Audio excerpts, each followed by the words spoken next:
नमस्कार, मैं मोहम्मद मजीद मंसूरी वर्णमय में आपका फिर से स्वागत है। और ये हमारा वर्णमय का लखनऊ चैप्टर, जिसमें आज हम बात करेंगे प्रोफेसर श्री उमेश कुमार सक्सेना जी से। पूरा समय था 2001 से 2019 तक। कुछ ऐसी कोई चीज़ जो कुछ किस्से कुछ जो याद हो, जो हम लोग जो आप शेयर करना चाहें, हम लोग कुछ उसके बाद ऐसी बातें। देखिए, तो मैं मेरी बहुत लोगों से पट्टी नहीं थी। वो तो हमें बताने की जरूरत नहीं, जनरली लोग जानते हैं कि पट्टी नहीं थी। पट्टी क्यों नहीं थी, उसका अपना रीज़न था, क्योंकि हम दब की कोई बात नहीं करते थे, ना किसी की चिरौरी करते थे।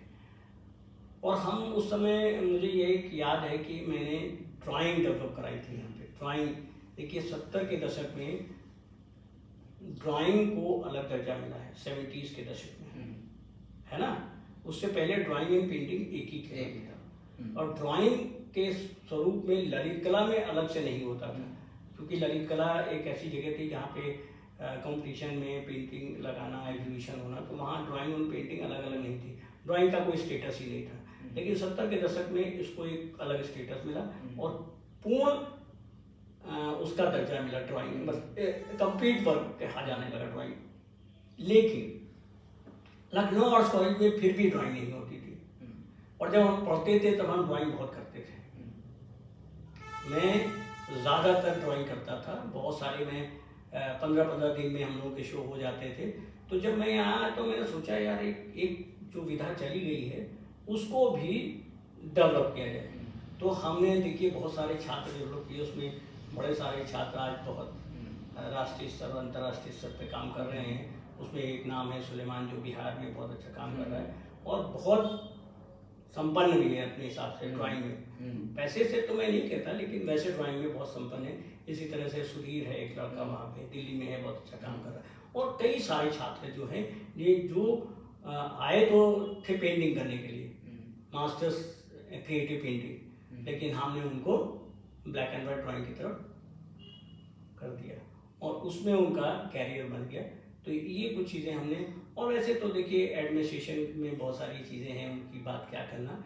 तो छात्रों का अक्सर हमारे से झगड़ा इसलिए होता था क्योंकि छात्र नहीं चाहते थे कि क्लास में बैठे, और मैं अक्सर क्लास में बैठने की बात करता था। कॉलेज में अगर आप पीछे आपके समय में हम लोग जा रहे हैं, तो आपका जो समय था पूरा कॉलेज में क्या क्या चीज़ें थी, कौन कौन से हॉल थे, या हम ऐसे बात करें कि म्यूजियम कैसा था कॉलेज का, गैलरीज कैसी थी, क्या पेंटिंग थी। देखिए, और एक उसमें और जोड़ देते हैं, जो एक लखनऊ में जब 60 के दशक में जब बाढ़ आई, वो तो देखिए 60 के दशक की थी बात। मैं बताता हूँ, जब मैं कॉलेज में था तो इस कॉलेज में एक एग्जीबिशन हॉल था, और जब मैं पढ़ता था और जब मैं पढ़ाने आया तब भी होता। हमने वहाँ भी छात्रों का शो कराया 2014 में। हाँ, याद होगा। 2014 में मैंने छात्रों की ड्राइंग कराई। उसमें एक लड़के को पूरा न्यूड करा करके, हाफ न्यूड जिसको कहते हैं भाई, न्यूड कराई, उस पे ड्राइंग बनवाई थी। वो लड़का राघवेंद्र, जो आज परफॉर्मिंग करते हैं वो। हाँ, वो जब मेरा स्टूडेंट था तो वो हटवाड़ नहीं करना चाहता था। हमने उससे कहा, जब तुम ये करना ही नहीं चाहते हो तो तुम उधर क्यों नहीं जाते। हालांकि एक आध जगह उसने बड़े गलत शब्दों में इस बात का प्रयोग किया कि हमको वहाँ से भगा दिया गया। कोई किसी को किसी क्षेत्र से भगाता नहीं है, तुम्हारी अपनी वजह होती है कि तुम वहाँ नहीं टिकते हो, है ना। तो जब वो आप ये कहने लगा, नहीं मेरे घर वाले तैयार नहीं है, ये नहीं, बहुत सारी चीज़ें उसने बताई। तो हमने उसके घर वालों से बात करी, कुल मिला के हमने उनके घर वालों को भी समझाया, ये करा। और आज देखिए, वो पेंटिंग तो कर नहीं रहे हैं, ना ही वो पेंटिंग का उनका कोई रह है। वो आज बहुत अच्छा डांस कर रहा है। और उसी में हमने प्रयोग किया था, ड्राइंग का शो कराया था, जिसमें हमने उस लड़के को परफॉर्मिंग करते समय उसकी पूरी बॉडी पे पेंटिंग ड्राइंग। एक एग्जीबिशन हॉल था, एक म्यूजियम था। हाँ, सब था, एवरीथिंग इज कंप्लीट देयर। सारी चीजें थी। हाँ, मास्टर्स स्कल्पचर से लेके सब सारी चीजें थी। देखिए, धीमे धीमे इस तरीके से हम बात करें तो इसका सत्यानाश में एक समृद्ध कॉलेज। हाँ, इसका सत्यानाश अगर किसी ने मारा है तो नाम मैं नहीं लेना चाहता हूँ। एक बहुत यंग प्रिंसिपल आए जिन्होंने इसका धीमे धीमे सत्यानाश मारना शुरू किया, म्यूजियम खत्म किया। अब नाम नहीं लेंगे तो पता कैसे चलेगा, ये तो लास्ट टाइम ही बनेगा। नाम मैं ले लेता हूँ, उनके समय पे ये बहुत सारी, जैसे राजीव नयन जो थे उन्होंने म्यूजियम को जो ठेका दिया वो म्यूजियम हॉल खत्म हो गया और एक जगह डंप कर दिया गया, वो गैलरी खत्म कर दी गई, हल्दर हॉल का सत्यानाश मार दिया गया, सब उन्हीं के टाइम पे। क्ले मॉडलिंग राजीव सर के टाइम पे ही बंद हुआ था?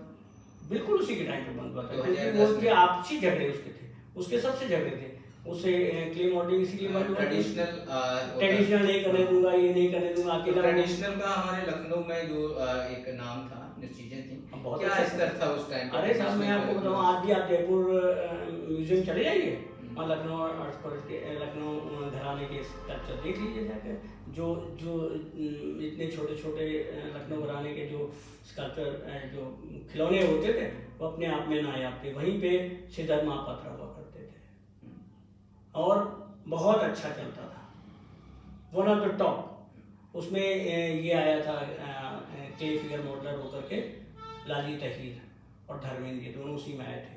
क्योंकि इनके आपसी झगड़े थे बाहर के कॉन्ट्रैक्ट के, तो ये उसको बढ़ने नहीं देना चाह रहे थे। हालांकि जब मैं गया था 2000 में, तब ये लोग इंस्ट्रक्टर से लेक्चरर में कन्वर्ट हो चुके थे, लेकिन चूंकि राजीव अपने सामने किसी को खड़े नहीं होने देना चाहते थे, इसलिए उन्होंने धीमे धीमे धीमे उसको।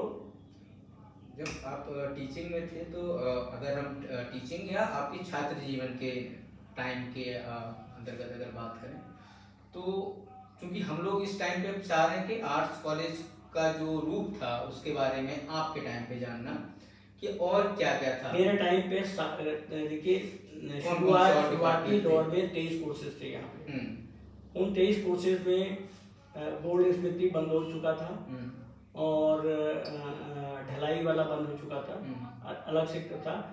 आयरन वर्क चल रहा था जब मैं आया था, फर्नीचर चल रहा था, आयरन एंड फर्नीचर वर्क चल रहा था।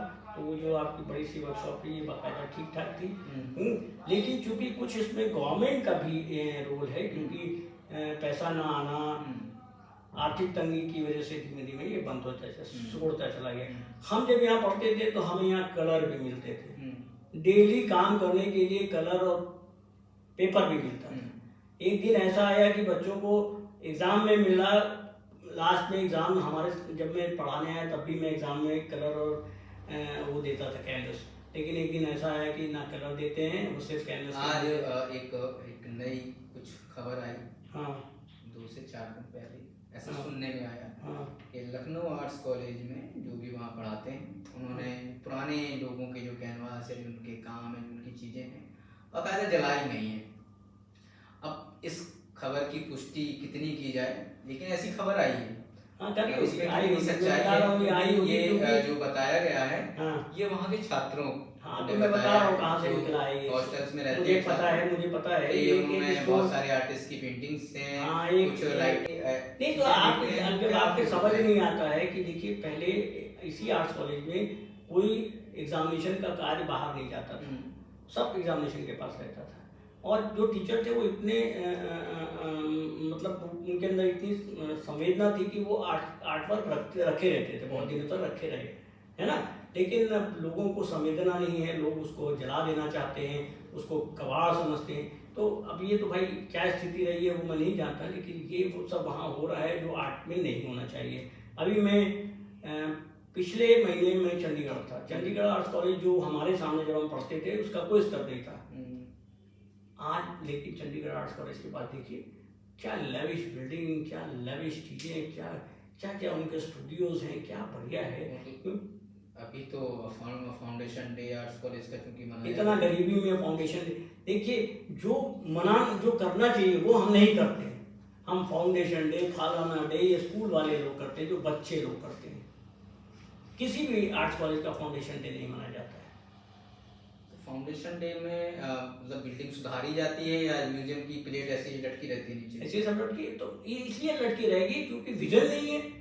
हम तो ये अपने अपने विजन की बात है ना, पैसा नहीं है। एक तरफ वो कहते हैं मेरे पास पैसा नहीं है, मैं कहता हूँ पैसा नहीं है तब भी जैसी चीजें हैं वैसे तो रखो। ये मुझे तो पता नहीं, मैं तो बाहर आ चुका था भाई। मैं तो ये कहता हूँ कि चलिए मैं सबसे बेकार टीचर था, तो आपने क्यों मुझे बुला करके मेरा ही डेमोन्स्ट्रेशन क्यों रखा? क्योंकि आपके लिए राजेंद्र प्रसाद बहुत अच्छे लोग हैं, बहुत दूसरे बहुत टीचर बहुत अच्छे हैं, तो आपने उनको क्यों नहीं बुलाया डेमोन्स्ट्रेशन के लिए? क्या वो काम नहीं जाता? क्या फाउंडेशन डे जो होता है, किसी भी संस्था का फाउंडेशन डे मनाती होंगी, हाँ। कोई संस्था, तो अपने छात्रों को, अपने टीचर्स को जो पढ़ाते हैं, उनके आर्टवर्क उसने क्या प्रोड्यूस किया है, बिल्कुल वो सब करना चाहिए। वो वो तो वहाँ नहीं दिखा। वो सब दिखना चाहिए। और मेरे ख्याल में जब मैंने काम देखने वहाँ पहुँचा और फाउंडेशन डे के टाइम पे ही, तो वहाँ के जो मास्टर्स के स्टूडेंट थे, वहाँ पे उनकी पेंटिंग्स नहीं लगी थी। हाँ, तो इसीलिए नहीं लगी थी क्योंकि आपस में ही नहीं कोऑर्डिनेशन है। देखिए वहाँ को कोई टीचर मुझे दिखाई नहीं दिया। ऐसे में बहुत कोऑर्डिनेशन की बहुत प्रॉब्लम है वहाँ पे। एक संजीव किशोर गौतम है, उसका कोई लेना देना नहीं, प्रिंसिपल है उनका उससे कुछ लेना देना नहीं, तो आपस में ही इतना डिस्प्यूट है कि क्या है। इसमें छात्रों का लेकिन क्या लेना देना, छात्रों देखिए अब सवाल इस बात का यही तो मैं कह रहा हूँ। देखिए हम इसको दूसरे तरीके से कहते हैं कि इतना ज़्यादा अहम लोगों का बढ़ गया है कि वो टीचर होना बहुत बड़ी बात। और मैंने वहाँ एक लेक्चर में ये बात कही थी, शायद आप लोग वहाँ नहीं मौजूद थे या जो लोग वहाँ मौजूद हों उनसे पूछिएगा, तो मैंने ये कहा था कि आर्ट कॉलेजेस की एक बड़ी प्रॉब्लम है। वो प्रॉब्लम ये है कि जो छात्र वहाँ आता है उसको सब लोग आर्टिस्ट बता देते हैं, पहले दिन से वो आर्टिस्ट हो जाता है, तो उसके अंदर वो एक गलत और जीने लगता है। और दूसरा कि यहाँ के जो शिक्षक हैं वो भी आर्टिस्ट हैं। तो मैंने कहा कि इनकी पोस्टें देख लीजिए क्या है, इनकी पोस्टें लेक्चरर, प्रोफेसर, रीडर्स की हैं, राइट। तो कहाँ लिखा हुआ है आप चित्रकार हैं? नहीं है ना। तो और छात्र हैं। अगर मास्टर्स आप मैथ्स में कर रहे हैं तो मैथ्स के मास्टर्स कहलाएंगे, आप मैथमेटिशियन नहीं कहलाएंगे। आप हिंदी में मास्टर्स कर रहे हैं तो आप साहित्यकार नहीं कहलाएंगे। तो आप कैसे साहित्यकार और आप आर्टिस्ट हो गए? क्योंकि अगर साहित्य या इतिहास पढ़ाने वाला हर टीचर इतिहासकार हो जाए तो हर मोहल्ले में इतिहासकार पैदा हो जाएंगे, क्योंकि हर स्कूल में इतिहास पढ़ाई जाती है। तो ये जो तरीका बना हुआ है जिसकी वजह से डाउनफॉल होने लगा है। हम जानते कुछ नहीं है लेकिन हमने और गलत तोड़ दिया है। आज अगर आपको देखना है, आज 18 तारीख है, 18 अक्टूबर 2023। अगर आज आपको देखना है और अपनी राय देना है इस बड़ी संस्था के ऊपर, आप क्या राय रखते हैं? आज उसको देख रहे हैं तो आज आप उसको कैसे देखते हैं? मैं तो देखो, मैं ये कहता हूँ कि या तो इस संस्था को चलाइए और नहीं तो बंद करें। या तो प्रॉपर तरीके से आप चलाइए, काम करें, गवर्नमेंट को चलाए, और नहीं तो सबकी बकाया तनख्वाहें उनको दे करके छात्रों का जीवन बर्बाद ना करें। क्या एक ये रोक हो सकता था कि अगर लखनऊ आर्ट्स कॉलेज अपना एक अलग रास्ता चुनता? नहीं, अलग चुन कैसे ना विलय ना होता उसका, ऐसे लोगों की राय है। वो देखिए ना विलय होता वो तो उसके पीछे लग जाएंगे, तो उसमें विस्तार की अपनी राजनीति और बहुत सारे लोगों की अपनी राजनीति। तो ये लखनऊ आर्ट्स कॉलेज राजनीति का शिकार हो गया हमेशा से। कुछ लोग आए अपने खंडे आज देखिए के रूप में दिख रहा है। तो सब देखिए, कभी भी कोई भी संस्था अगर बनानी होती है तो उसमें आपको पूरी जी जान लगाना पड़ता है। उससे अपने कैरियर नहीं साधा जाता, सिर्फ कैरियर ही साधा नहीं जाता है। लेकिन दुर्भाग्य ऐसा रहा कि लखनऊ आर्ट्स कॉलेज में लोगों ने उससे सिर्फ अपना कैरियर तो साधा, लेकिन उसके लिए कुछ नहीं करा। किसी भी की जो संस्था होती है वो वहाँ के टीचरों और वहाँ के छात्र मिलके बनाते हैं, है ना। तो ना सबसे पहला काम तो टीचर का होता है कि उसमें पढ़ाने के अलावा भी योगदान दे। लेकिन वहाँ मैं जाता हूँ, जैसे अब जाता हूँ तो पढ़ाने का भी योगदान नहीं देना है और बाकी काम में तो योगदान देना ही नहीं। वो तो आर्ट्स कॉलेज के आर्ट फेयर हो रहा था, नहीं मैं बता रही, तो वो तो देखिए उसमें लिखा नहीं है कानून में कि आप ये सबके लिए जिम्मेदार हैं। तो वो तो आप ना करिए, लेकिन जिस चीज की जिम्मेदारी वो ही नहीं कर रहे हैं, तो वो दोनों चीजें नहीं हो रही। दुर्भाग्य है ये, इसमें हम कुछ कह नहीं सकते, ये दुर्भाग्य है। और चूंकि हमारा जो इंटरव्यू जो लोग देख रहे होंगे वो कहेंगे कि उमेश जी क्या बोल रहे हैं, मैं बिल्कुल सच बोल रहा हूँ। अब जैसे एक लखनऊ के ही एक पत्रकार हैं, उनसे मेरा झगड़ा हुआ इस बात को लेकर कि मैंने कह लगे आप थे तब पढ़ाई होती थी। मैंने कहा कि मैंने ऐसा नहीं कहा कि जब मैं था तब पढ़ाई होती थी, लेकिन आज लोग क्लास में नहीं जाते, ये दुर्भाग्य है। लेकिन कभी एक चीज़ कभी ऐसे सोचने में आती है, कभी ऐसे सोचते हैं हम लोग या कभी बात करते हैं बहुत सारे हमारी पीढ़ी के लोग और जो हमसे बाद आए वो सभी लोग जो बात करते हैं तो अक्सर ये सोचते हैं कि हमारे पास जो टीचर्स होते हैं, टीचर जो हम अगर हम जब पढ़ रहे होते हैं, टीचर इज हीरो। हाँ हाँ, हमारे लिए वही हीरो, वही आईना है। हाँ, जैसे टीचर बिल्कुल, होंगे उस तरीके से हम बिल्कुल, चलते हैं। बिल्कुल। तो जब हम देखते हैं बाद में, जब वहाँ से निकल के आते हैं तो देखते हैं डॉक्टर रतन कुमार अभी वर्तमान समय में वो प्रिंसिपल हैं, डीन है वहाँ के, और कॉलेज चला रहे हैं। तो हम लोग ये सोचते हैं कि हम उनको देख रहे होते हैं कि डॉक्टर रतन कुमार हैं, पीएचडी भी की है, लंबा सफ़र रहा है उनका, उन्होंने काम किया है, बीएचयू से आए हुए हैं और कई सारी अच्छी चीज़ें हैं।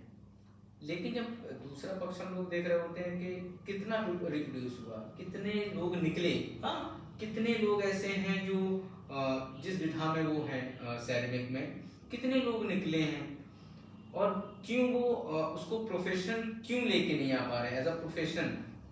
क्यों केवल ही नहीं आता। अगर किसी इंसान को किसी विधा में उसने बहुत पढ़ा है, क्योंकि ये प्रोफेशनल सब्जेक्ट है, कोई ऐसा सब्जेक्ट तो है नहीं कि अब ये करके जाएंगे बाबू बनेंगे, तो वो क्यों एज अ प्रोफेशनल उसको प्रोफेशन क्यों नहीं अपनाया उसने अभी तक, कि वो सामने आया। देखिए, तो मैं तो जब मैं या हम अगर नाम गिनना स्टार्ट करें तो हमारी एक आध नामों पे लिस्ट खत्म हो जाए। हाँ, तो क्यों नहीं आ रहे हैं, या और भी टीचर्स हैं, और सभी टीचर हैं, आप भी रहे हैं वहाँ पे। उसकी वजह रही है, देखिए उसकी वजह रही कि हर आदमी बाहर सबको दिखाई देता है, दूर से सब दिखाई देता है। आप भी देख रहे हो कि कहाँ क्या पढ़ाया जा रहा है, क्या नहीं पढ़ाया जा रहा है ना। तो लोग पहले से तय करके आते हैं कि हमको यहाँ जाके ये करना है। आज लोग बहुत सारी चीज़ें डिसाइड करके चलते हैं, हमारे जैसे नहीं थे कि हम आते थे और हम वहाँ जाके डिसाइड करते थे। आज लोग पहले से डिसाइड करते। जब मैं वहाँ हुआ करता था कि मैं अपनी तारीफ में नहीं कर रहा हूँ, जब मेरे पास मास्टर्स के लोग बनारस से चलते थे कि मुझे लखनऊ आर्ट्स कॉलेज में उमेश कुमार सक्सेना के ही अंदर में मास्टर्स करना है, कभी पूछ के देख लीजिएगा। तो हम बोलते थे ऐसा, हम अपने मन में कभी कभी सोचते थे ऐसा मैं क्या करता हूँ जिसकी वजह से ऐसा होता है। लेकिन जब मैं पीछे मुड़ के देखता हूँ, जब आज देखता हूँ, तो मुझे दिखाई देता है कि मैं कुछ नहीं करता था तो क्लास सबके जरूर लेता था। और शायद यही वजह थी कि जैसे बीएचयू में भी क्लासेस सबकी नहीं होती हैं, कहीं भी नहीं होती, और आओ ये बना लो, तुम ये बना लो, तुम ये कर लो, तुम ये, इसके बाद सब चले जाते। तो मैं चूंकि प्रॉपर क्लासेस लेता था, बकायदा बैठ करके बात करता था, सबकी अपनी प्रॉब्लम सुनता था, क्योंकि ये टीचिंग 1 to 1 है, सबकी प्रॉब्लम सुन के सबको कुछ ना कुछ करने में लगा देता था। तो शायद यही सोच के वहाँ से लोग चलते थे कि नहीं, मैं जाके एक बार मेरे जी के साथ पढ़ेंगे और ऐसा होगा। और वहाँ हम जब तक रहे, मैंने देखा भरा पूरा कॉलेज था, लोग खूब स्टूडेंट्स आ रहे थे। आज स्टूडेंट आता है तो डिग्री लेने के लिए आता है, तो क्या करता है। आज पूरे भारतवर्ष में लगातार विजुअल आर्ट के संस्थान लगातार तेजी से बढ़ रहे हैं। हो सकता है रोजगार के साधन ज़्यादा हो, इस वजह से बढ़ रहे हों, या किसी ने बताया इंजीनियरिंग के भी बड़े थे एक टाइम पे, फिर बंद भी हुई इंजीनियरिंग के कॉलेज, तो इतने लगातार तेजी से बढ़ रहे हैं। हाँ, लेकिन आर्ट की जो एजुकेशन सेक्टर है, आप उसमें कौन सी चीज़ें अगर अभी आपको देखना हो तो कौन सी चीज़ें आपको लगता है कि ये जुड़ना चाहिए?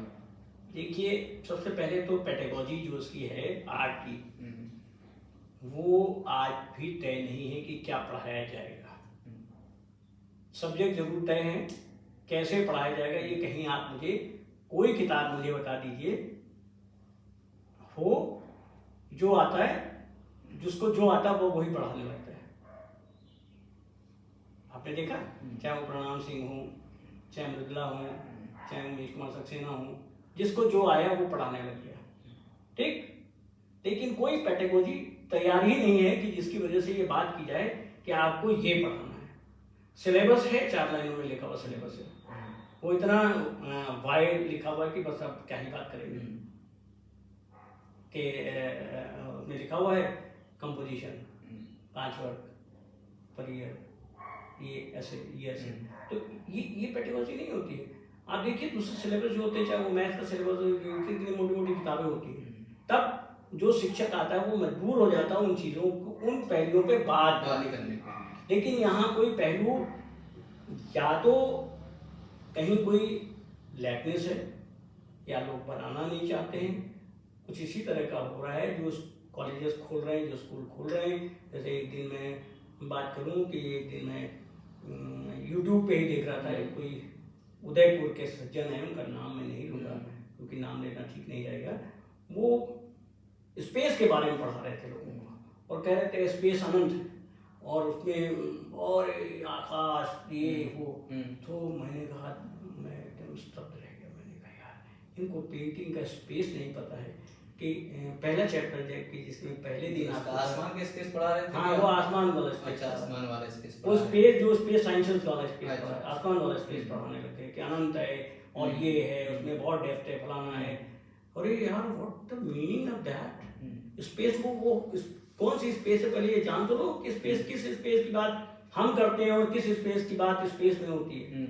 तो आर्ट का ये स्तर है सारी दुनिया में। मैं अभी इन दिनों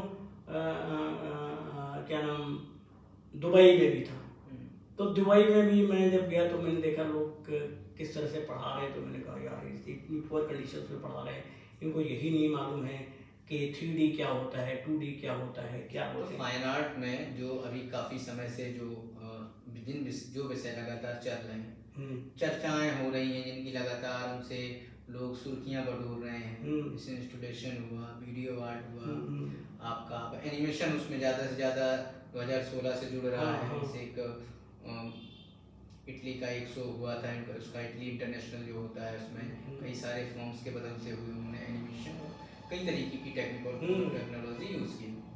तो अगर आज हम देखें तो आपको क्या इसकी ज़रूरत महसूस होती है कि अब फाइन आर्ट में हमारे नए विषय जो हैं, आज के विषय जुड़ना चाहिए, जिससे चीज़ें विषय जोड़ने की जरूरत है ही नहीं। ये तो रिसर्च के सब्जेक्ट्स है ना, जो बेसिक एजुकेशन है वो तो ठीक करो पहले।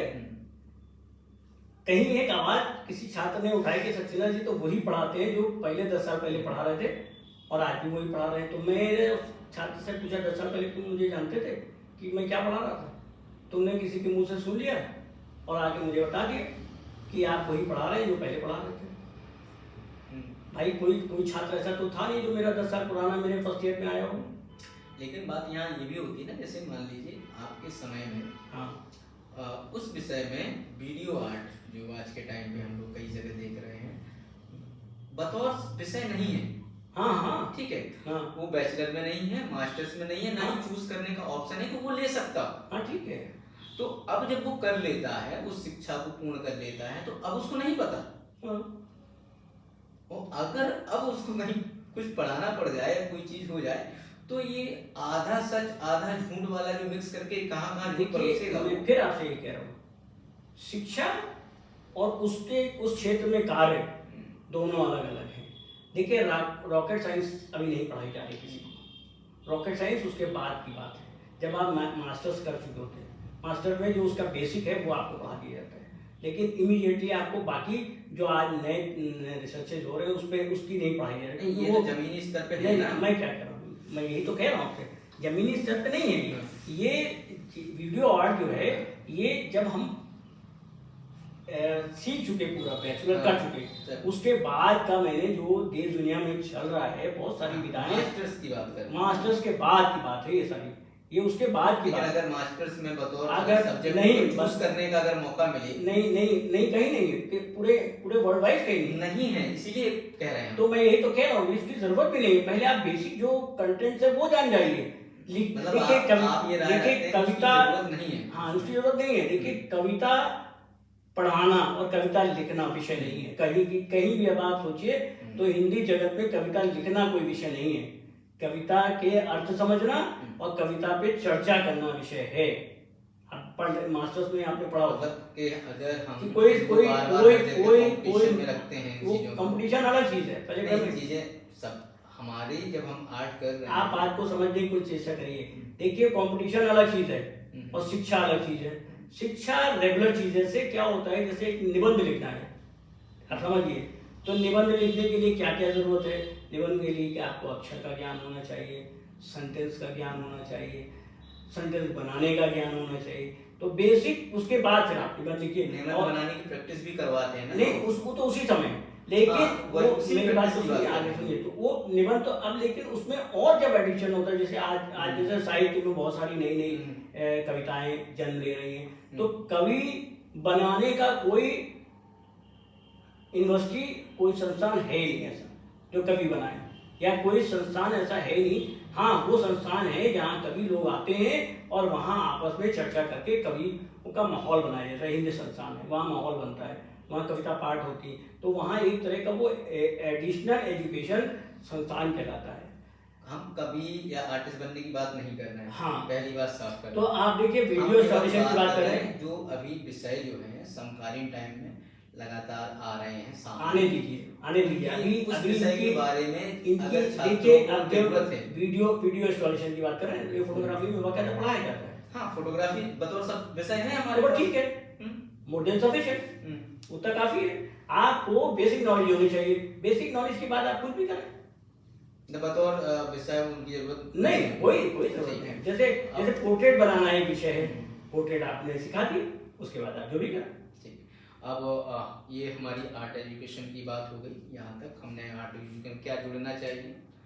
अब हम लोग चल रहे हैं कि जब हम पास आउट हो जाते हैं हम सभी और शिक्षा पूर्ण हो जाती है हम सभी की, तो हम लोगों की एक नई जगह बनती है जिसको बोलते हैं ललित कला एकेडमी विजुअल आर्ट की फील्ड में, कि आप अब शिक्षा पूर्ण करने के बाद कहाँ जाएंगे, कहाँ बैठेंगे, आप कहाँ गुफ्तगू करेंगे, कहाँ आप काम करेंगे, काम के बारे में चर्चा करेंगे।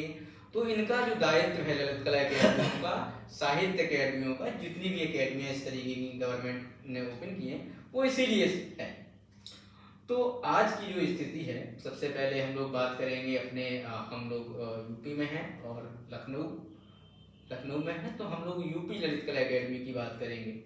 तो पिछले आपके 5 से 7 साल का जो ललित कला का जो एक्सपीरियंस रहा, उसकी जो चल रही थी लगातार, वो उनको कैसे देखते हो, क्या क्या चल रहा था?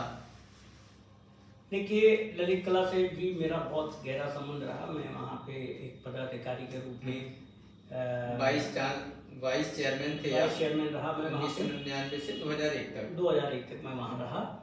और एक्चुअली देखिए, ललित कला का रोल क्या है, पहले ये समझना लोग समझते थे, टीचर्स भी समझते थे, उस समय के लोग समझ रहे थे। ललित कला का रोल था जो ललित कला के विषय में विशेष काम कर रहा था, अलग तरह से काम। जैसे जो छात्र, जैसे आपने कहा कि यहाँ से निकलने के बाद हम लोग क्या करें, तो देखिए वहाँ से निकलने के बाद हम अपने आप को कला के क्षेत्र में कुछ नया देश को, दुनिया को देने के लिए अगर हम कुछ नया कर रहे हैं, तो उसके लिए कुछ संस्थाएं बनाई गई 60s के दशक में, जिसमें अकादमीज कहलाई गई। और वो अकादमीज थी जो जिसको एक तरह से रिसर्च वर्क कह लीजिए, जिसको आप कम शब्दों में रिसर्च वर्क कह सकते हैं। वो जगह थी जहाँ पे जो छात्र था जो पूर्ण करने के बाद वहाँ पहुँचता था, या वहाँ पे जो एनुअल एग्जीबिशंस होती थी, वहाँ पे जो कैंप होते थे, जो वहाँ सेमिनार्स होते थे, वो उन सब बातों की चर्चाएं होती थी कि भाई ललित कला के क्षेत्र में और क्या क्या चीजें नहीं करनी चाहिए। वहाँ शिक्षा का कोई काम नहीं था, शिक्षा से ऊपर की बात थी, शिक्षा से बढ़ करके वहाँ शिक्षक भी पहुँचते थे, वहाँ छात्र भी पहुँचते थे, है ना। वहाँ शिक्षा देने की बात नहीं होती थी। दुर्भाग्यवश आज वहाँ पे शिक्षा देने की भी बातें होने लग गई हैं। तो वो जैसे कहते हैं ना, किसी चीज को मिटाने की बात है। अब ये राजनीतिक पहलू है जिसमें कुछ लोग कहते हैं कि हम इस चीज को मिटा ही देंगे, ये तो बेकार की चीजें इन्होंने बनाई थी, ये बेकार है, अब हम संस्थाएं बनाएंगे जो शिक्षा चलाएंगी। तो देखिए, अभी मैंने थोड़े दिन पहले ये सुना कि ललित कला कुछ कोर्सेज चलाएगी। तो दुनिया में इतने सारे कोर्सेज चल रहे हैं, अब एक ललित कला अलग से कोर्स चला के क्या, ललित कला की जरूरत शायद नहीं है। नहीं, ललित कला की जरूरत ये है कि जो छात्र काम करना चाहता है उसको सपोर्ट करे। ललित कला इसीलिए बनी थी। जैसे जब मैं 74 के दशक से जब मैंने अपनी प्रदर्शनियाँ शुरू की, 77 से मैंने एक तरह से स्टार्ट किया, तो ललित कला में फ्री मुझे एग्जीबिशन हॉल मिल जाते थे, या मैं एग्जीबिशन में पार्टिसिपेट करता था। तो कहीं ना कहीं कलेक्टिव हम दिखाई देते थे लोगों को, उमेश कुमार सक्सेना का ये काम है। कॉलेज में तो नहीं देख सकती थी दुनिया, तो वहाँ देख सकती थी ना। तो ये काम है ललित कला का। ललित कला का काम है कि अधिक से अधिक वो शो लगाए, अधिक से अधिक कैंप करे। कैंप का क्या मतलब था कि कुछ जूनियर, कुछ सीनियर, कुछ छात्र मिलकर एक जगह बैठे और वो आपस में प्रैक्टिकल जो हो रहे हैं उनको देखें, आदान प्रदान करें कि किस तरह से चीजें होती है। आज तो कैंप का मतलब कुछ और ही हो गया है। तो एक दिन का भी कैंप होता है? नहीं, 1 घंटे का भी हो सकता है, उसमें कौन सी दिक्कत है, 1 घंटे का भी हो सकता है। उनको तो चित्र बनवाने की वो हो गई ना कि वो चित्र बनाएं, बाबा जी के चित्र बनाएं या इनके बनाएं, किसी तो के अभी लगातार जो वो उसमें जो कहते हैं ना कि वो एक तरह का बहुत तगड़ी गिरावट है जो अब मैं महसूस कर रहा हूँ। इतनी गिरावट की हम उस बारे में सोच ही नहीं सकते थे। देखिए जो संस्थाएं जो विश्वविद्यालय का काम है, विश्वविद्यालय और विद्यालयों का काम है, वो अकादमिक्स का काम नहीं है। किसी भी देश, किसी भी शहर में, मतलब सिर्फ हिंदुस्तान में नहीं, दूसरे देशों में भी जो इस तरह की जो संस्थाएं हैं उनका काम शिक्षा देना नहीं है। वो शिक्षा क्या दी जा रही है उनसे ऊपर की बात कर रहे हैं। उसमें जो नए विचार आ रहे हैं उनके बारे में बात करें। जैसे हिंदी संस्थान है, वो कल को कहने लगे कि हम एक कविता लिखने का कोर्स कराएंगे, तो ये क्या ही बात बनी। कविता लिखने का कोई कोर्स होता है? अब वो कहें कि हम एक कोर्स कर, अरे कोई आर्ट्स कॉलेज किस लिए? आर्ट्स कॉलेज के चलाओ ना, उधर से डाइवर्ट करो, इधर लाओ ना, आर्ट्स कॉलेज को ठीक से चलाओ। जो जिनका काम है वो काम करें। नहीं, इतनी बड़ी संस्था है जहाँ पे सारी चीजें ऑलरेडी अवेलेबल हैं, आप उसको बड़ा करिए। अब आप कह रहे हैं कि हमारे वहाँ से एक कोर्स शुरू हुआ, ये तो फुलिशनेस बात है। जो काम आपको दिया गया वो काम आप कर नहीं रहे, आप दूसरे के क्षेत्र में कूद करके। और चूंकि इस समय जो ब्यूरोक्रेसी है उसको भी ये समझ रही है कि एक्चुअल एकेडमिक्स का काम क्या है। हम बहुत खुले तौर पे इस बात को आह्वान करते हैं कि उनको ये पता ही नहीं है कि अकादमिक्स का रोल क्या है। बकवास कर रहे हैं वो सब के सब। मैं इन्हीं शब्दों में कह रहा हूँ कि वो बकवास कर रहे हैं। ललित कला में उत्तर प्रदेश में क्या कला हो रही है उसको बढ़ावा देने की बात होती है, ना कि कला की शिक्षा की उसको बढ़ावा देना है। कला की शिक्षा देने के लिए ललित कला अकेडमी की संस्थाएं नहीं थी। अब ये जरूर हो सकता है कि राजनीतिक तौर पे ये संस्थाएं किसी पार्टी ने बनाई हो, उसको खत्म करने के विचार से ये सब हो रहा है, जैसा मैंने सुना है। आपसी फेमिनिस्ट की जो बातें हैं इससे हमारी गिरावट हो रही है। तो दूसरी तरफ हमारे पास ललित कला एकेडमी के तौर पे ही क्षेत्रीय ललित कला एकेडमी के तौर पे यूपी में क्षेत्रीय ललित कला एकेडमी है जो नेशनल ललित कला का पार्ट है। हाँ, तो अभी पहले आप देख रहे थे उसमें, और अभी अगर आप उसमें देखें तो क्या चीजें आपको उसमें दिखाई? वो भी कम ज्ञान की वजह से वो ये सब काम कराने लग गए, क्योंकि वो अपने आप को टीचर समझ करके, जो वहाँ लोग बैठे हुए हैं वो अपने आप को सब टीचर समझने लग गए हैं कि इसमें ये करा दो, इसमें ये। अरे भाई, उसको वो वहाँ आया है फ्री काम करने के लिए, उसको छोड़िए। वो संस्थाएं क्यों बनाई गई थी जहाँ पे हमें, जैसे मान लीजिए हमारे पास अपना स्टूडियो है, हमारे पास इतना बड़ा स्टूडियो है, लेकिन आज भी मेरे पास उतनी जगह नहीं जितना बड़ी जगह चाहिए। तो वो संस्थाएं इसलिए बनाई गई थी कि वहाँ जाइए, शांति से काम करिए, हैं, कम पैसों में। इतनी बड़ी संस्था जहाँ पे बहुत सारे लोग काम कर रहे हैं, वहाँ चले जाइए, कर लीजिए। लेकिन वहाँ ये नहीं था कि प्रेजेंटेशन दीजिए, फलाना दीजिए। ये सब झूठ बयानी है किसी बात को करने का। आपका काम क्या है और कर क्या रहे हैं। आप ये नहीं देख रहे हैं कि कार्यशालाएं जो हैं वो उसमें क्या क्या चीज़ें प्रोवाइड कर दी जाएं जिससे और छात्र लोग आए और वहाँ पे बैठ के काम करें। उनकी क्या क्या दिक्कतें, वो बातें नहीं कर रहे हैं। वहाँ वो फिर वो एजुकेशन की बात करने लगते हैं। वहाँ एजुकेशन की बात नहीं करनी है आपको। एजुकेशन के लिए संस्थाएं अलग हैं और ये संस्थाएं अलग हैं। आज दिल्ली ललित कला अकेडमी में गया था तो वहाँ भी यही रोना है, पैसा नहीं है। क्यों? क्योंकि सरकार इन अकादमीज को, लेकिन ललित कला अकेडमी जो लखनऊ क्षेत्रीय ललित कला अकेडमी है उसकी गैलरीज करीब काफी लंबे समय से अरसे से खराब है। यही वजह बोला है, लेकिन नहीं पैसे नहीं इस बार। अभी मैं गया था, अभी मेरी चेयरमैन से बात हो रही थी, एक दिन मैं गया था तो उन कह रहे यार पैसे ही नहीं। अब गैलरीज अगर नहीं बनेंगी तो कलाकार, इसीलिए मैं कह रहा हूँ जो काम इनको प्रोवाइड करना था सरकार को वो तो आप कर नहीं रहे। आप कह रहे हैं अपने आप पैसा पैदा कर लीजिए। कहाँ से पैसा पैदा कर लीजिए? पैसा पैदा करने की जगह थोड़ी थी ये तो समाज सेवा के लिए चीजें थी, समाज कल्याण के लिए चीजें थी। तो हमारा तो ध्येय ही उल्टा हो गया। हम जो सोचने ही उल्टे तरीके से लग गए हैं कि अब हमको ये करने लग गए हैं।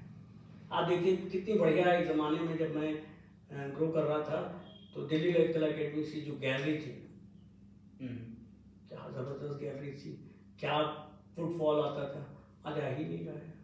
आज तो लखनऊ में काफी संस्थान है, लेकिन उसमें नहीं, स्टूडेंट नहीं आते हैं, गैलरीज में स्टूडेंट भी नहीं आते हैं। नहीं क्यों आएंगे, क्योंकि वो चीजें नहीं रहेगी ना, उस तरह की बात ही नहीं हो रही। आज तो बस शिक्षा लिए जाओ, शिक्षा लिए, अरे शिक्षा का हम करेंगे क्या जब हम समाज को कुछ दिखा नहीं पा रहे हैं, जब हम कुछ कर नहीं पा रहे हैं, हम अपना प्रदर्शन नहीं कर पा रहे हैं। आप दूसरी चीज़ों में आपको एक छात्र, एक जो आर्टिस्ट छात्र निकलता है, जब आर्टिस्ट बनने की कोशिश करता है तो वो प्रदर्शन करने की जगह होती है, तो वो वहाँ प्रदर्शन करने की जगह, तो आप ये मत कर रखिए। छात्रों से हमें याद आया, हम लोगों को लगता है छात्रों वाला ये लास्ट सवाल रहेगा जी। तो जब आपको पढ़ाने के बाद लखनऊ आर्ट्स कॉलेज छोड़ते हैं 2019 में, तो उसके बाद चीज़ें स्टार्ट होती हैं, आप बहुत सारी सोशल मीडिया पे वीडियोस डालते हैं, कुछ चीज़ें करते हुए डालते हैं, बताते हुए डालते हैं, उसमें से बाद में जो स्टूडेंट रहे आर्ट्स कॉलेज के वो कमेंट करते हैं, आपकी सोशल मीडिया बढ़ जाती है, उसमें साफ लिख के आता है कि अरे पहले पढ़ा लिए होते इतना तो अभी पढ़ाना होता। अज्ञानता तो देखिए, अज्ञानता तो क्या ही कह सकते हैं। जो छात्र देखिए, वो एक कमेंट मेरे पास भी आया था, तो मैंने उसको कॉल किया, मैंने कॉल लगाई, मैं आपको बता देता हूँ, मैंने कॉल लगाया, मैंने कहा क्या नाम है तुम्हारा, तो कहने लगा नाम उसने बताया, मुझे नाम आज भी याद नहीं। तो मैंने कहा तुम क्या कभी मेरे छात्र रहे? बोला नहीं साहब, हमारा आपसे क्या लेना देना। तो मैंने कहा जब मुझसे कुछ आपका लेना देना नहीं है तो आपने मेरे पढ़ाने के विषय में आप कैसे जानते हो? बोले मैं भी आर्ट्स कॉलेज में था। मैंने कहाँ थे आप? तो बोला मैं ग्राफिक में था। मैंने कहाँ से आए थे? बोले मैं इलाहाबाद से आया था। मैंने कहा कितने दिन तुम ग्राफिक में आए? तब मुझे याद आया कि लड़का तो आता नहीं था। अब वो लड़का ग्राफिक का है और बात करता है पेंटिंग में, उमेश कुमार सक्सेना नहीं पढ़ाते हैं। जबकि आप किसी से भी पूछे कि मेरा आतंक फैला हुआ था कि उमेश कुमार सक्सेना 200 काम करा देते हैं, 150 काम करा देते हैं, तो आप भी जानते हैं इसमें आप अगर डर रहता था लोगों को, डर रहता था। तो इसका मतलब क्या है? इसका मतलब ये है कुछ आते हैं गुंडे किस्म के लोग जो इस तरह की हरकतें करते हैं, तो इसका क्या ही करना मुझे। ऐसे तो चलते चलते एक छात्र ने मुझे लास्ट में, चलिए मैं शेयर कर देता हूँ।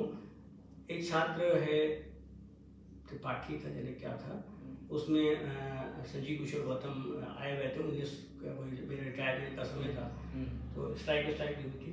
उसने कहा कि ये बहुत छात्रों से काम करते हैं, निकलने के बाद देखेंगे क्या काम करते हैं। तो आप लोग देख लीजिए मैं क्या कर रहा हूँ, ये तो आपको पता है तो क्या कर रहा हूँ। जब आप पढ़ा रहे थे उस टाइम पे अक्सर एक चीज़ लगभग सिमिलरली चलती थी, चाहे वो छात्र हों, चाहे वहाँ पढ़ाने वाले प्रोफेसर्स हों, या आसपास के लोगों के बीच में, या आसपास की जहाँ भी आर्ट्स कॉलेजेस या आर्ट फैकल्टी चल रही है, वहाँ एक कॉमन चीज़, एक बात रहती थी कि वो पढ़ाते तो हैं लेकिन बहुत एरोगेंट हैं, और नमस्ते करते हैं तो जवाब नहीं देते। क्या है ये?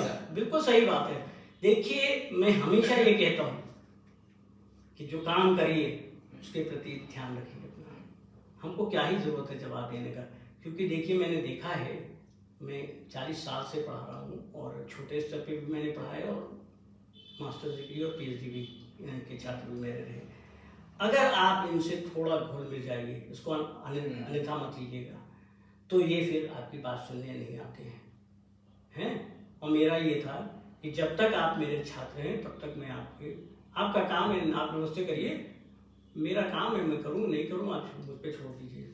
तो मेरा काम अगर मैं नहीं करूँ तो आप मुझे बताइए, अगर मैं पढ़ाऊँ नहीं तो मुझे बताइए। मैं एरोगेंट नहीं था, मेरे जो छात्र मेरे नज़दीक आए वो जानते हैं कि उमेश कुमार सक्सेना एरोगेंट नहीं है, लेकिन ये लखनऊ आर्ट्स कॉलेज के अंदर बात नहीं करते। और यही वजह था मैं लखनऊ आर्ट्स कॉलेज के अंदर बात नहीं करता, क्योंकि होता क्या है मैं आपको बताना चाहता हूँ, इसको अन्यथा मत लीजिएगा। किसी भी छात्र से थोड़ा सा भी कर लीजिए तो अगर वो छात्र है तो पैर पे पैर मसलने लग जाएगी, और छात्र है तो अदर दिन कोई आपसे लाभ लेने की टाइम पे कार्टून निकलते हैं। हाँ कि एक जादू छड़ी लिए हुए, जादूगर की एक टोपी लिए हुए, उसमें लिखा हुआ है जादूगर। तो क्या है ये भी ये वो है कि जो भी सवाल उनके होते थे वो 2 मिनट में हम सॉल्व कर देते थे। तो अगले आदमी को लगता था इनसे, मेरे साथ तो बहुत सारी चीज़ें होती थी। कई लोग वहाँ से चलते थे प्रिंसिपल रूम से कि आज इनसे ये डेमोन्स्ट्रेशन ले लो तो कोई ये फेल आएंगे, और मैं वो डेमोन्स्ट्रेशन एक मिनट में कर देता था। ठीक, जादूगर बोलते थे। मैं आपको बता देता हूँ, एक बार किसी ने कहा कि इनको पोर्ट्रेट बनाना नहीं आता है, जैसा आप भी जानते हैं, किसी को मालूम नहीं। ठीक, आया, हमने बहुत प्रेरित किया इसमें हमारे वहाँ के टीचर ही थे जिन्होंने ये प्रेरित किया था। और ड्राइंग की, लाइट ड्राइंग की क्लासेस थी। तो ये कहा कि उमेश कुमार जी आप एक बनाइए। बस फिर मैंने शुरू किया।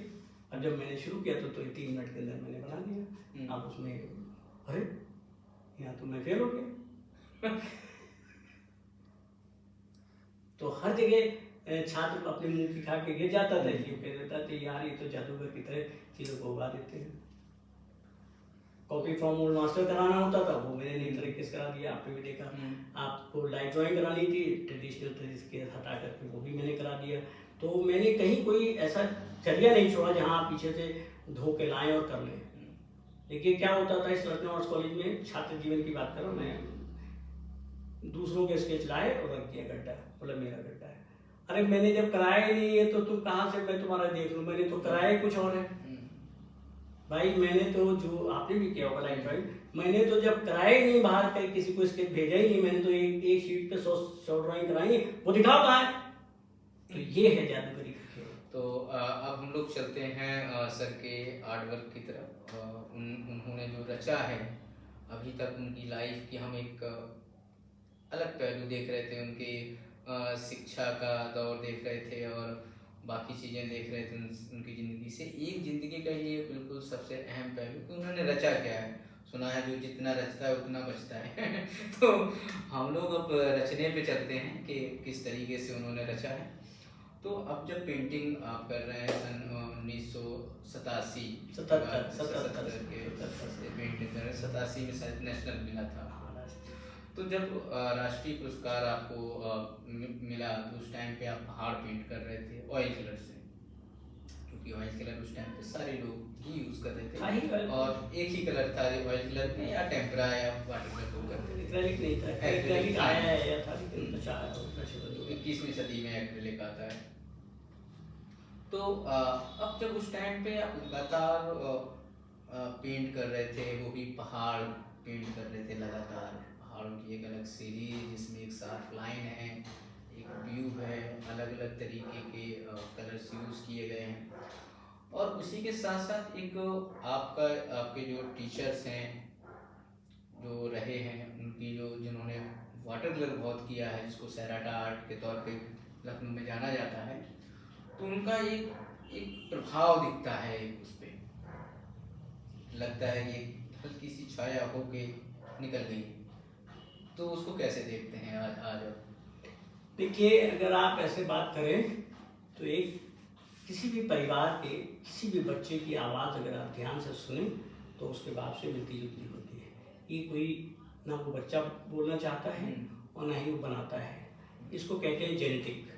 तो ये जो लखनऊ आर्ट्स कॉलेज का जो जेनेटिक प्रॉब्लम थी, जिसमें सेरा आर्ट और वॉश का जो चीज़ें आई वो चीज़ें थी। क्योंकि हमारे आसपास हम लोग भी आर्ट्स कॉलेज में थे, हम लोगों के टीचर भी जो हमारे लिए भगवान हुआ करते थे, हम उनके काम देखते थे हैं, और हमको भी लगता था कि हम भी इस दुनिया में कुछ नया कर सकते। तो हमारी उड़ान, एक छात्र की उड़ान जो होती है वो अपने शिक्षक के इर्द गिर्द मंडराती रहती है। तो कुछ इसी तरह का मेरा भी था। तो लेकिन उसके बावजूद भी मैंने बताया ना कि हमारे ऊपर एक आध ऐसे लेख आए जिसकी वजह से मैंने चीज़ों को छोड़ना शुरू कर दिया। जैसे कि नजमुल हसन साहब ने लिखा कि बड़े पेड़ के नीचे छोटा पेड़ नहीं उगता है। ये मेरा 87 का एक शो चल रहा था पेगमेंट में, उसमें लिखा गया था। तो फिर मैंने उनकी तरह का जो कंपोजिशन होता है वो वहाँ से धीमे धीमे अपने आप को डिटैच किया और धीमे धीमे अपनी राह बनाई। लेकिन फिर भी कहीं ना कहीं कहते हैं ना कि जिस घर से निकले हैं वहाँ की आवाज़ तो आपके साथ रहेगी, तो शायद वो उसी तरह की रहेगी। अब तक मैंने अपने जीवन में कोई 17-18 सीरीज़ पेंट करी है, 1-2 सीरीज़ नहीं पेंट की है। कल ही मैं किसी मैगजीन के लिए एक इंटरव्यू लिख रहा था जिसमें मैंने कहा कि मैं अब तक 3,500 से 4,000 वर्क बना चुका हूँ। करीब 15 से 17 बल्कि 18 सीरीज़ मैंने पेंट की, जिसमें कृष्णा सीरीज़ भी है, हिमालय सीरीज़ भी है, ट्रांसपेरेंट सीरीज़ भी है, साधना सीरीज़ भी है, बहुत सारी सीरीज़ हमने बनाई और उसमें आतंकवाद सीरीज़ है। तो ये अलग अलग समय पे, क्योंकि एक चित्रकार जो होता है, एक रचनाकार, चित्रकार मैं कभी नहीं कहता अपने आप को, मैं रचनाकार कहता हूँ। क्योंकि रचनाकार जो होता है वो बहुत संवेदनशील होना चाहिए, और वो संवेदनशीलता की वजह से ही मेरे पे वो प्रभाव पड़ते चले गए। जब 11 में वर्ल्ड ट्रेड सेंटर गिराया गया सितंबर 11 में, तो उसका प्रभाव मेरे ऊपर पड़ा। टीवी पे चल रहा था तो मेरे ऊपर 40 वर्क मैंने उसके बनाए थे आतंकवाद की सीरीज, क्योंकि उस समय आतंक का बहुत तगड़ा, देश दुनिया में सबसे बड़ा आतंक का जो हमला था वो वर्ल्ड ट्रेड सेंटर पे हुआ था। तो वो मेरे अंदर एकदम बसा है। फिर मैंने उसमें करीब 40-45 वर्क किए थे लाइन ड्राइंग मैंने। मेरी लाइन ड्राइंग मुझे बहुत अच्छी लगती थी, तो वो एक सीरीज़ की थी। ऐसे ही मैं वहाँ गया था, वृंदावन गया था, 15 दिन वृंदावन रहा, तो वहाँ से लौटा तो एक कृष्णा सीरीज़ करी हमने, वो हमने सॉफ्ट क्रेयॉन में करी थी। तो सॉफ्ट क्रेयॉन का भी काम मेरा बहुत अलग है। फिर ऐसे ही मैं बहुत जगह से आता था लौट करके, तो मेरे ऊपर वो प्रभाव बहुत दिन तक बने रहते थे। मैं वो सारे काम करता रहता था। और मैंने तकरीबन बहुत सारे मीडियम ऐसे इस्तेमाल किए जो आपने शायद सुने तो ज़रूर होंगे, लेकिन उन मीडियम को हैंडल नहीं किया होगा। उसमें से एक है सॉफ्ट पेस्टर। सॉफ्ट पेस्टर भी मैं बहुत करता है। आज मेरे को देख करके कुछ ऐसे लोग हैं जो नेशनल लेवल पे काम कर रहे हैं, भोपाल में हैं शायद, वो अगर आप देखें तो मेरे अर्ली डेज के कुछ काम उस पर झलक दिखाई देती, तो मैंने वो भी किया था, है ना। तो ऑयल बेसिक मेरा कलर था और बेसिक मेरी लाइन ड्राइंग थी। Basic is my line drawing. Line drawing हमेशा से ही मैंने शुरू की थी, और उसके बाद फिर ऑयल, फिर उसके बाद एक्रेलिक, फिर उसके बाद सॉफ्ट क्रेयॉन, फिर उसके बाद सॉफ्ट पेस्टल, और इवन देन ऑयल पेस्टल भी मैंने किए हैं। और मैंने पोस्टर कलर में भी काम किया है। करीब 40 फीट लंबा एक मैंने लैंडस्केप बनाया था, जिसमें पहाड़ों के सरल आकार थे। तो वो मेरे ख्याल से जब मैं फैजाबाद पोस्टेड था तो बनाया था। वो वर्क मेरे ख्याल से दिलवाने के पास है। तो जब आप काम कर रहे थे या ऑयल पेंटिंग्स इन सब चीज़ों का एक दौर था, तो जनरली लखनऊ या दिल्ली या आसपास जब हम चित्रकारों को देखते हैं तो उसका जो पाश्चात्य जो प्रभाव है बहुत दिखता है, और ज़्यादा दिखता है बहुत सारे कामों में। चाहे वो आपको किसी भी अभी हमारे टाइम में टीचर रहे बीएन खन्ना सर, नहीं खन्ना सर थे। अच्छा, खन्ना सर तो टीचर नहीं थे, वो तो कैरेक्टर के। आप लोगों को मैं बता देना चाहता हूँ कि वो टीचर नहीं थे, एज अ टीचर पढ़ाते थे। वो वहाँ पे वो पढ़ा रहे थे, हाँ, गेस्ट फैकल्टी में हिस्ट्री पढ़ाते थे। हाँ, टीचर थे वहाँ पे। तो जब उनके गुजरने के बाद 2016 में वो जब गुजर जाते हैं, तो उनके बाद उनकी एक एग्जीबिशन लगती है। तो हम लोगों को पहली बार उनके चित्र जो है देखने के लिए मिलते हैं। तब हम लोग देखते हैं कि कितना प्रभाव है वैन गॉग का, चीज़ों का। तो वो चूँकि दौर था, तो इस तरीके से बहुत सारे चित्रकारों के ऊपर लगातार प्रभाव थे। देखिए, जो नाम आपने लिया है, मैंने तो उनको कभी चित्र बनाते नहीं देखा। हमने सारी जिंदगी उनको लिखते हुए और ये करते हुए देखा, है ना। अब वो अचानक से चित्र बनाने लगे, क्योंकि हर आदमी हर विधा में अपने कहते ना अपने शस्त्र चलाने की कोशिश करता है, तो उन्होंने चलाए। लेकिन उसका कोई मैं बहुत महत्व नहीं मानता। ठीक है, आप छात्र हैं, आप इस बात को माने, लेकिन वो लिखते अच्छा थे, इसमें दो राय नहीं। बाकी मैंने जैसे उनके ऊपर सतीश चंद्र का बहुत प्रभाव था। आपने सतीश चंद्र का काम शायद नहीं देखा है, मेरे पास एक रखा हुआ है, कभी वक्त आएगा तो दिखाऊंगा। ये यहाँ रखा हुआ है, मैंने खरीदा था। तो सतीश चंद्र का वाटर कलर, प्रोफेसर बिस्क का वाटर कलर, प्रोफेसर नागर का वाटर कलर, पोर्ट्रेट, ये सब बहुत अच्छे हुआ करते थे। तो ये उस समय का एक दौर ही ऐसा था जो स्टडी वर्क को बहुत करता था, है ना। और जब हमने काम शुरू किया तो मैंने इन सब चीज़ों को नकारा है। मैंने कहा नहीं, कुछ नए प्रयोग होने चाहिए। लेकिन वो सारा चित्र मेरे साथ इसलिए लग गए। देखिए, अगर आप पूरे भारत पर की स्टडी करें तो 4 हिस्सों में पूरा भारत पर आपको दिखाई देगा। जैसे आप देखेंगे तो मद्रास की तरफ जितने लोग कर रहे हैं वो स्टिलाइज जैसा काम करते मिलेंगे। बम्बई की तरफ जितने भी लोग हैं वो सब में फिगर आपको दिखाई देगा, जिसमें इंदौर सब आ जाता है ना। उत्तर प्रदेश की तरफ जब आएंगे तो यहाँ आपको लैंडस्केप बहुत दिखाई देगा, और दिल्ली में जब जाएंगे तो थोड़ा इसका मामला मिक्स है। तो ये अपने आप ही आया है। जैसे मैंने लैंडस्केप से ही शुरू किया था अपना करियर, है ना। लेकिन आज मैं लैंडस्केप का ही दूसरा रूप कर रहा हूँ, है ना। मैं बहुत सारे, तो ये अब तक तकरीबन 100 से अधिक तो मैं ग्रुप शो कर चुका हूँ, 100 से ऊपर कर चुका हूँ, और करीब 30th शो अभी पिछले साल हुआ है, मेरा 30वां शो हुआ है सिद्धरानी में, बड़ा शो था मेरा। एंड अभी फिर मेरी तैयारी है, लगा हूँ लगातार, मैं काम कर रहा हूँ।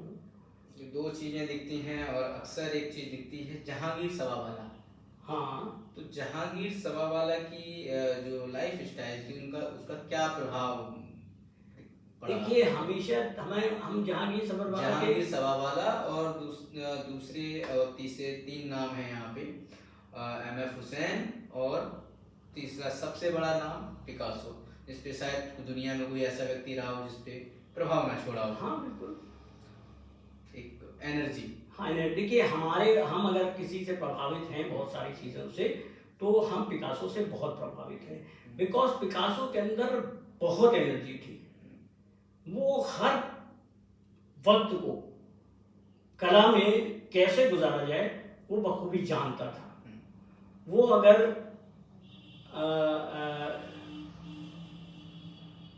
भैंसे की लड़ाई देख रहा है, बुल फाइटिंग देख रहा है, तो वो वहां भी ड्राइंग बनाता था।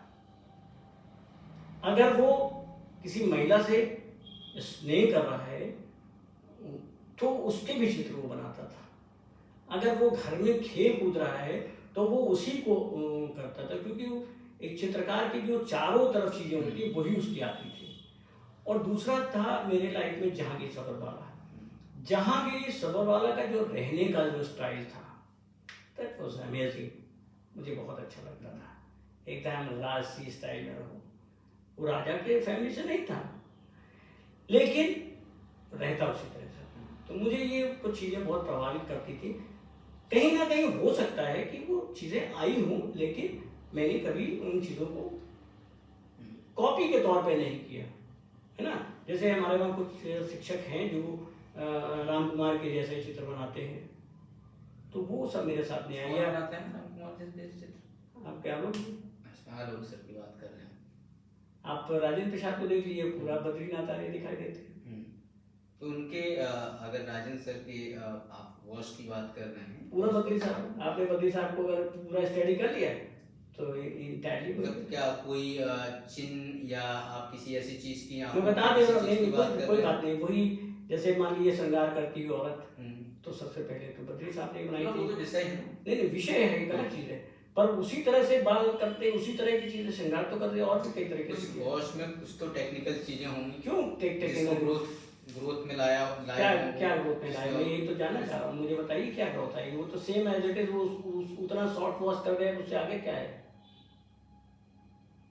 ये बेहतर जवाब चूंकि सर ही दे सकते हैं, तो मैं यही कह रहा हूँ ना, तो जैसे उनका प्रभाव उन पर सीधा सीधा दिखाई देता है, और कहते भी कि मेरे गुरु में तो प्रभाव दिखाई देगा, तो मैं ऐसे प्रभाव को निकालता हूँ। मतलब आपके कहने का मतलब है कि जैसे हमारे एक मित्र थे शरद पांडे, आप उनके काम देखिए शुरू के, और हुसैन के देखिए, एक जैसे दिखाई देते हैं। वो कहते थे मेरे अपने गुरु के प्रभाव है, तो मैं बोलता था ठीक है, तो भैया तुम करो, तुम हमारे ऊपर विश्वनाथ मुखर्जी का प्रभाव नहीं दिखाई देता, हमारे ऊपर नागर साहब का प्रभाव नहीं दिखाई देता। हाँ, मेरे ऊपर प्रभाव दिखाई देता है एनर्जी का, क्योंकि मैं 24/7 वर्क करने की कोशिश। वॉश पेंटिंग को कैसे देखते हैं आप? वॉश पेंटिंग एक टेक्निक है, बस उसको और उसका कोई स्टेटस नहीं है। और वॉश पेंटिंग जो है कोई बहुत नहीं है। वॉश पेंटिंग एक टेक्निक है, जिस तरह से ऑयल टेक्निक है, जैसे एक्रेलिक है, वैसे ही एक टेक्निक, मैं इसको मानता हूँ, और मैं इसको बहुत ज़्यादा दर्जा नहीं देता हूँ। लेकिन मैंने भी मिनिएचर वॉश किए हैं, तो कहीं नहीं लिखा हुआ कि इसमें फिगर ही बनाएंगे, है ना। जनरली आप जितने भी देखिए, सब वॉश पेंटिंग वाले जितने भी हैं, सब फिगर ही बनाते हैं, कहीं नहीं लिखा। ऐसा क्यों होता है? ऐसा इसलिए कि उन्होंने वो जान ही वो अपने आप उनके मन में है कि वॉश पेंटिंग में से फिगर ही बनती है। अरे यार, प्रोफेसर विश्वनाथ मुखर्जी ने जो बनाए हैं वो काम देखिए, उसमें कहीं फिगर नहीं है। नहीं, ये तो सामने जो चित्रकार बना रहा है, ये तो उसका डिसीजन। तो वही मैं कह रहा हूँ ना कि तो सबका डिसीजन है क्यों? सबका डिसीजन है क्यों? फिर सबका डिसीजन है क्यों कि सब फिगर बनाए, और सब एक अंदर अंदर अंदर अंदर अंदर, यही क्या है? यही तो प्रभाव है, इसी को तो प्रभाव कहते हैं। और किसको प्रभाव कहते हैं भाई? अगर हमारे पास प्रभाव ये है कि हम फिगर बनाते हैं, और रामायण पे बना रहे हैं, द्वार बना रहे हैं, तो हमने कहीं से देखा हुआ है, हम उनका सीधा डायरेक्ट प्रभाव है मेरे ऊपर, तो हम उसी के इर्द गिर्द घूम रहे हैं, वो प्रभाव है। लेकिन वो डिसीजन मेरा है, लेकिन उससे भी तो अलग हो सकता था, उसमें स्टिल लाइफ भी हो सकती थी, वॉश में स्टिल लाइफ नहीं होती थी क्या, उसमें क्यूबिक फॉर्म में स्टिल लाइफ नहीं हो। कभी आइएगा मेरे पास इत्मीनान से, मैं आपको दिखा दूंगा, मेरे अपने वर्क हैं आज भी।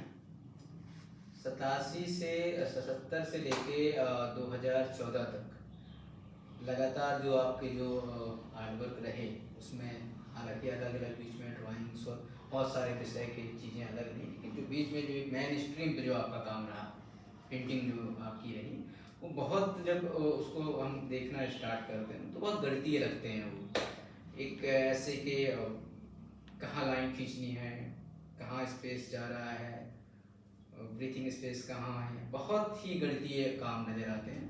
और उसी के बाद एक चेंज आता है 2015 में, एक सिंगल सी ड्राइंग करते हुए नजर आते हैं, तो अचानक क्या ऐसे ही घटना घटी? मैं आपको यहाँ ये कहना चाहता हूँ, क्रिटिकल लाइन होते हुए सिंप्लीफाई हो गई लाइन। हाँ, आप खेलने लगे बच्चों की तरह। हाँ, उसकी भी वजह है।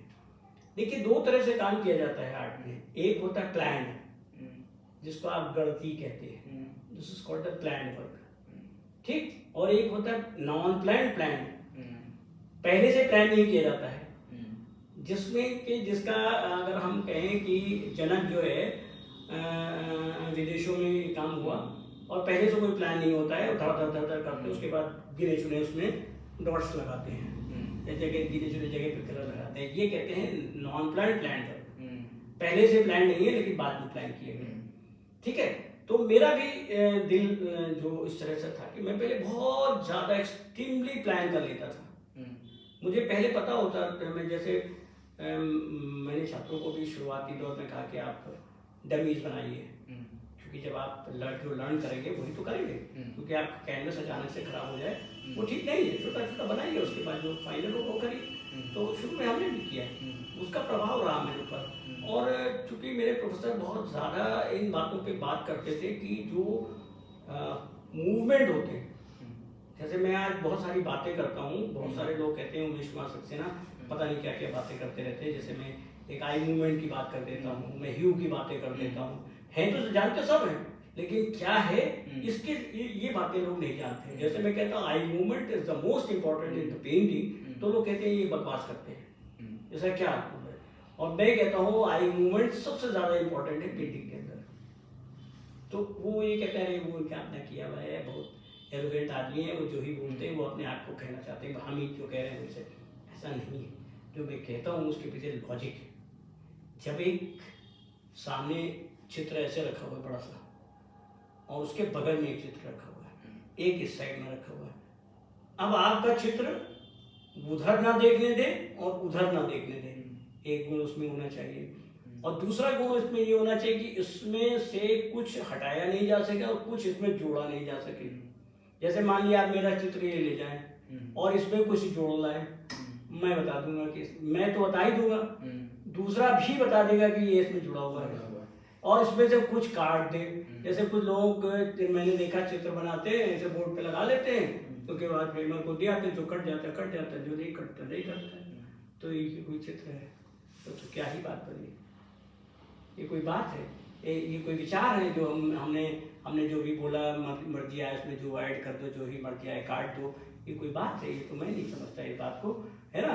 तो अपनी हमारी बात जो है वो ठीक है, ग्रामर है कोई भी आदमी ग्रामर जान के नहीं करता, मैं भी कोई चीज़ें जान के नहीं करता था, लेकिन हाँ वो मैं साइकिल इस तरह से चलाता था कि मेरे को एकदम साध्य हो गई थी। जैसे साइकिल आप चलाते हैं ना तो साध्य हो जाती है, शुरू में गिरते हैं लेकिन साध्य हो जाती है, तो वो साध्य हो जाती है। तो मेरा भी वो जो मैथमेटिकल रूट्स थी वो साध्य हो गई थी।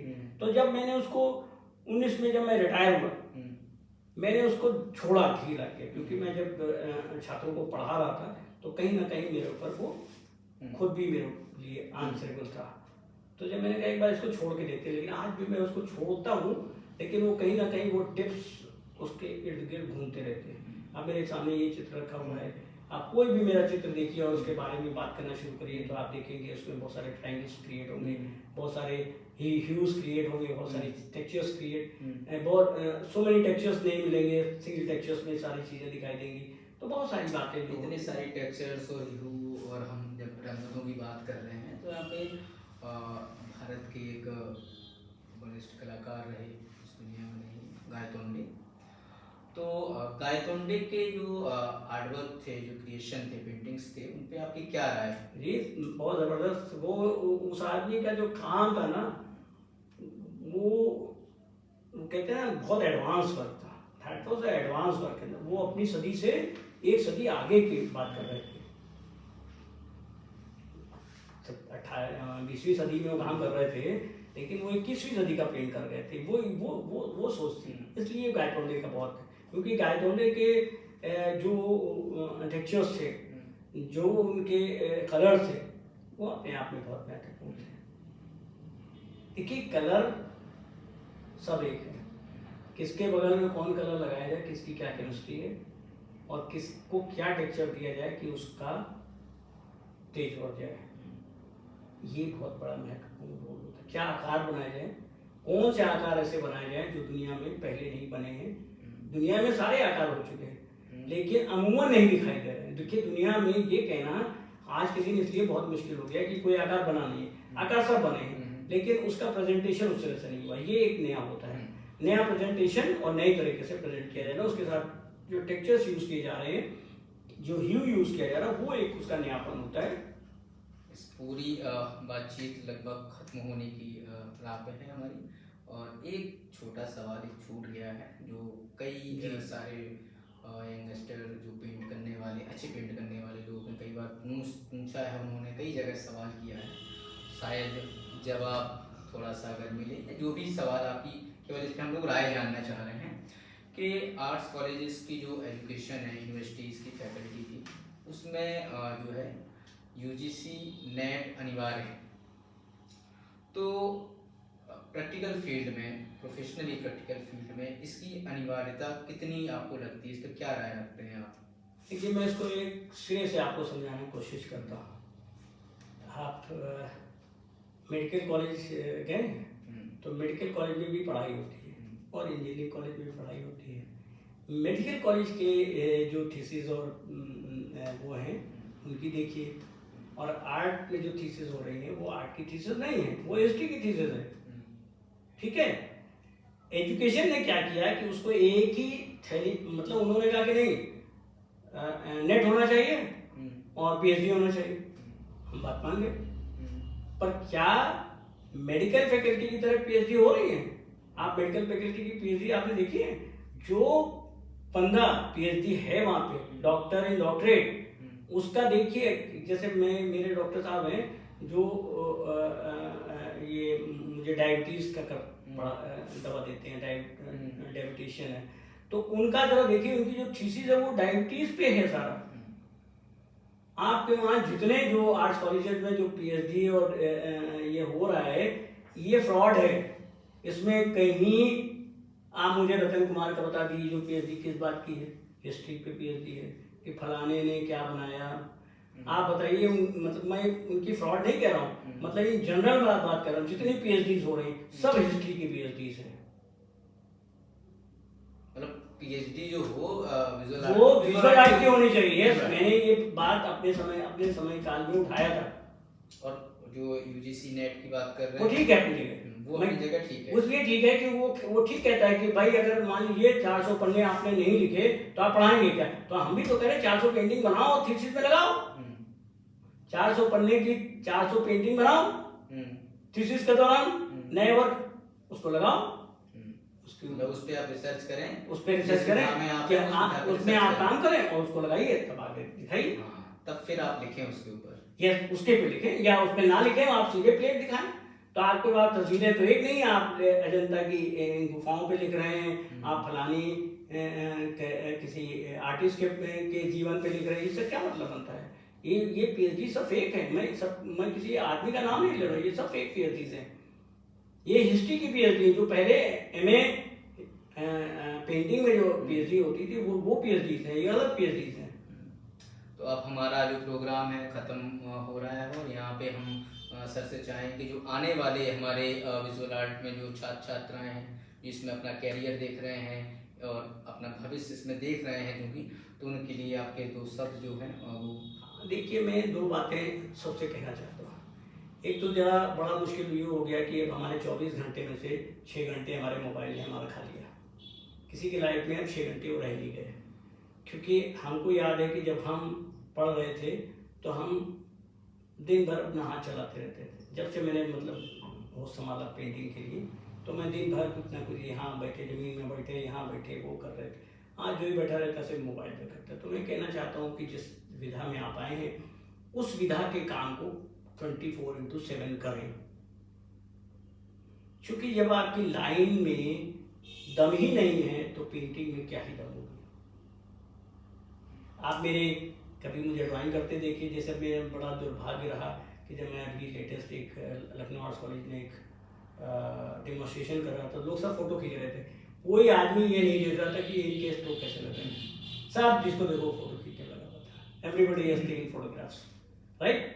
भैया जी, हम लोग तो जब देखते थे, जब मैं पाकिस्तानी एक आर्टिस्ट था सादिकेन, जब आया था तो मुझे आज भी उसके हाथ और उसका जो ड्राइंग चलती थी, वो अभी भी जब मैं ध्यान करता हूँ तो उसका हाथ यहाँ से इतना लंबा था, वो जो चलता था ठीक से, तो उसे याद आता है यार क्या फोर्स था।